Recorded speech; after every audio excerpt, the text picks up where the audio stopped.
প্রিয় দর্শক, আসসালামু আলাইকুম। দেশ এবং দেশের বাইরে থেকে যেখান থেকে আমার এই অনুষ্ঠান প্রতিনিয়ত দেখে থাকেন, কৃষি কথা ইউটিউব চ্যানেল থেকে তাদেরকে জানাই আন্তরিক শুভেচ্ছা ও অভিনন্দন। আজ আমি আপনাদেরকে নিয়ে আসছি পাবনা জেলার সুজানগর উপজেলা আমিনপুর থানা ডালারচর গ্রামে। এখানে কাসিম ভাই নামক এক ব্যক্তি, উনি বেইজিং এবং ক্যাম্বেল হাঁস সমন্বয়ে একটি খামার গড়ে তুলেছেন। ওনার বাসাটা চরদোলায়, উনি এখানে আনছেন। এখানে কেন আনছেন হাঁসগুলো শুনবো সেই খামারের মুখ থেকে। হাঁস পালন করে তিনি কতটুকু লাভবান হয়েছেন সেই কথাগুলি শুনবো খামারের মুখ থেকে। চলুন তার সাথে কথা বলি। আসসালামু আলাইকুম ভাই। আমি আসছি ভাই কৃষি কথা ইউটিউব চ্যানেল থেকে। আমি জানতে পারলাম আপনি বেইজিং এবং ক্যাম্বেল হাঁস সমন্বয়ে খামারটি গড়ে তুলছেন এবং হাঁস পালন করে আমার জানা মতো আপনি অনেকটা লাভবান হয়েছেন।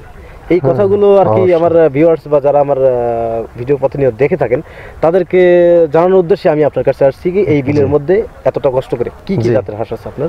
এখানে আছে লাগে বেলজিয়াম আছে আর লাগে ক্যাম্বেল আছে। ক্যাম্বেল আছে। বেইজিং কত হাঁস, বেলজিয়াম কতগুলো হাঁস আছে আপনার? বেলজিয়াম আছে 1000 আর হচ্ছে ক্যাম্বেল আছে লাগে 750 750, মানে 1750 হাঁস আছে। আচ্ছা, আপনি এই পেশার আগে কি পেশার সাথে জড়িত ছিলেন এই খামার করার আগে? খাবার খাওয়া মারার আগে মনে করেন যে কৃষি কাজ করতে, মাছ টাছ মারতে, নানান বিভিন্ন ধরনের কাজ করতে, যখন যেটা পাতেন জিরা বাজতে সেটাই করতেন। আচ্ছা, আপনি কি মনে করেন এই খামার করে আপনি কি লাভবান হতে পারছেন? লাভবান মনে করেন কৃষি কাজ মানুষজন নিয়ে কাজকর্ম করি খায়াটা দিন চলে যেতে চাইবে, তার সাথে কি ভালো আছে? হ্যাঁ, তার ভালো আছে। প্রিয় দর্শক, আমার এই খামারি উনি কৃষি কাজের পাশাপাশি জেলের যে কাজ, যে মাছ ধরা সে কাজগুলো বা অন্যান্য আনুষঙ্গিক যে সময় যে কাজ সেই কাজটাই করতেন।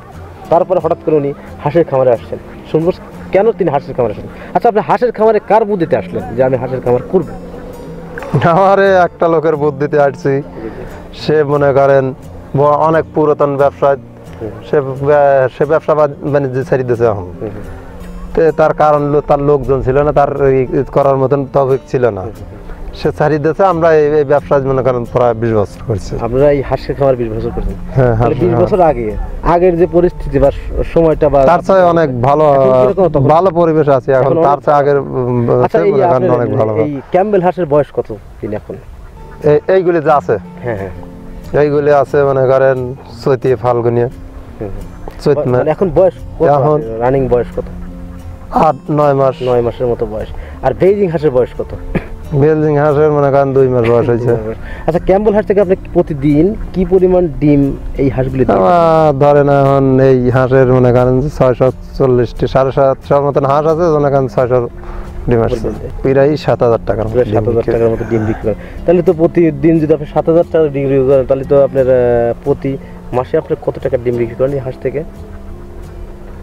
এখন তো মনে করেন যে প্রত্যেক হিসাব করা তো যাবে না, মনে করেন হিসাব করা লাগবে, হিসাব করা লাগবে, খাই দাই খরচ মরচ বাদ দিয়ে মনে করেন যে 1 লাখ টাকা টেকলে প্লাস মনে করেন এখন 1 লাখ খানেক টাকার টেকে মাসে সব খরচ করে বাদ দিয়ে আপনার লোক সব খরচ বাদ দিলে 1 লাখ টাকা আছে না। 1 লাখ টাকা আছে না?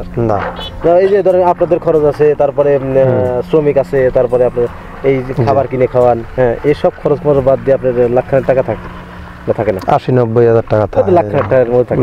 আচ্ছা, হাঁসের আপনি কি খাওয়াচ্ছেন? ক্যাম্বেল হাঁসের আপনি কি খাওয়াচ্ছেন? ধান খাওয়াচ্ছি এখন, আর মাঠের শামুক খাচ্ছে। আচ্ছা, আপনার বাড়ি তো চরদোলাই, চরগোবিন্দপুর আর কি। আপনার এই ডালার চরে হাঁসগুলো কেন আনছেন আপনি?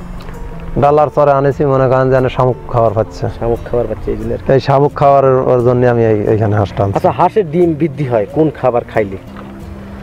মনে করেন হাঁসের ডিম শামুক খাবার পালি ভারেই হাঁসের ডিম বৃদ্ধি বেশি হয়। তাছাড়া আর টাটার খাবার দিলে ভারেও ডিম।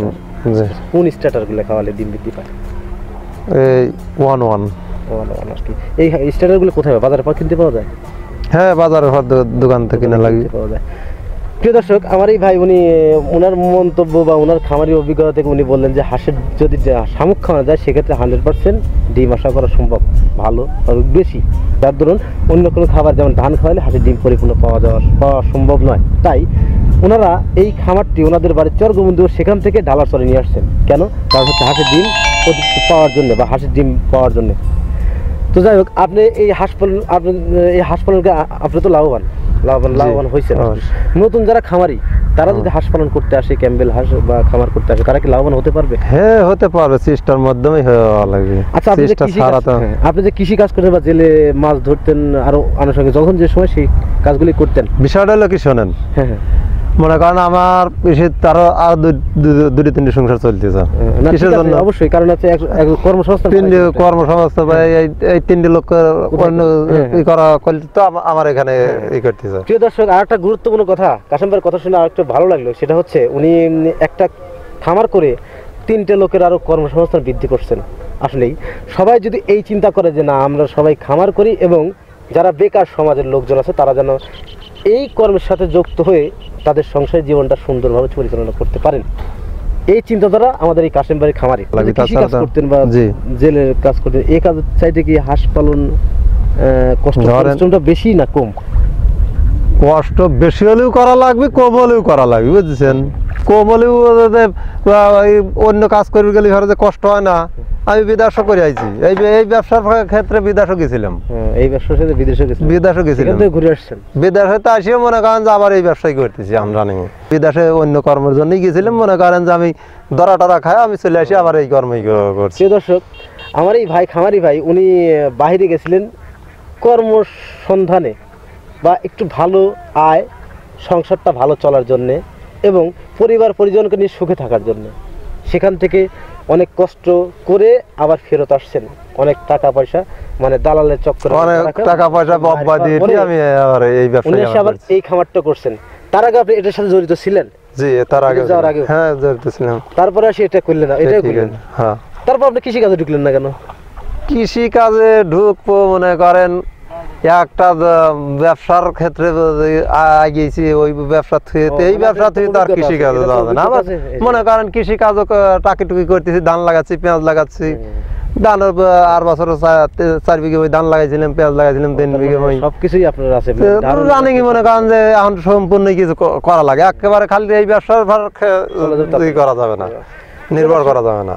আমার এই খামারি উনি ওনার 750 হাঁস থেকে প্রতি মাসে 1 লাখ টাকার উপরে আয় থাকেন, সব খরচ বাদে। সব মিলে আমার এই খামারি ভালো আছেন। তো আজ পর্যন্ত দেখা হবে পরবর্তী ভিডিওতে, ততদিনে ভালো থাকেন, সুস্থ থাকেন, আল্লাহ হাফেজ।